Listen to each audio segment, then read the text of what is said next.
The World Series started last night in Houston, where the retractable roof on Minute Maid Stadium ensures no weather issues during Games 1 and 2 and 6 and 7 if they're needed. Games 3, 4, and 5 are in Washington, which leaves open the possibility that weather could interrupt the Fall Classic. And the potential for weather to affect the World Series increased in 1995 when an extra round of playoffs was added, pushing games deeper into autumn.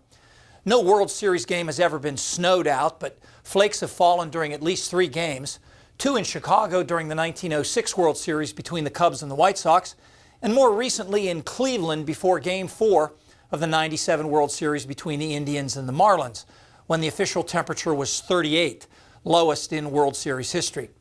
The 2007 series between Boston and Colorado had the potential for huge weather worries, not only because of cold, but also because late October snow is not uncommon in Denver, and in fact 3 inches fell just 2 days before the series began, but it melted before any games were played there. Recent World Series have produced a couple firsts. Game 1 of the 2017 series between Houston and LA was the hottest on record, the temperature 103 in Dodger Stadium at the first pitch. The previous year featured the first rain delay ever in a Game 7.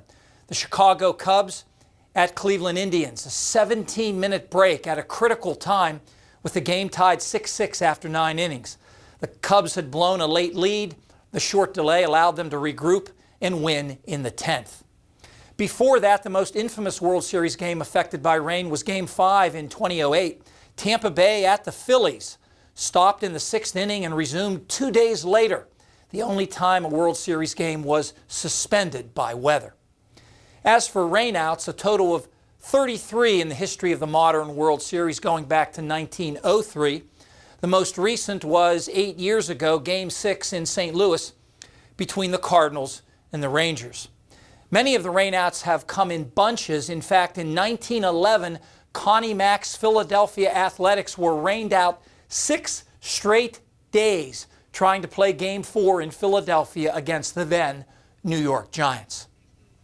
Interestingly, the longest delay between World Series games wasn't caused by weather, but instead another natural event. Remember October 17th, 1989, Game 3 between the San Francisco Giants and Oakland Athletics? About a half hour before the first pitch, a magnitude 6.9 earthquake hit, causing billions of dollars of damage in the Bay Area and delaying the series for 10 days. Even so, that series still finished in October. But 2 World Series have gone all the way to November 4th, most recently in 2009 when temperatures were in the mid-40s as the Yankees closed out the Phillies in 6 games. Stay tuned. Our extended forecast will give some guidance for World Series weather this weekend in Washington, D.C.